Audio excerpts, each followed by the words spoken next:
1、2、3、4、5，没口好痛苦，不应该呀！我晚上还在这钓了40多条鱼，怎么天一亮一口没有了？这么大一条河，不可能一晚上就把鱼钓没了，肯定是钓位没选对。看这个位置多隐蔽，哇，还有大自然的馈赠。野钓挑的位置很重要，就像这个位置一样，肯定是一个老钓位，不知道是哪个钓友的。预留地舒服，就在这。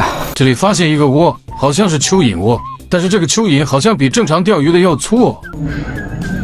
一会儿不行，挖条蚯蚓试试。开始。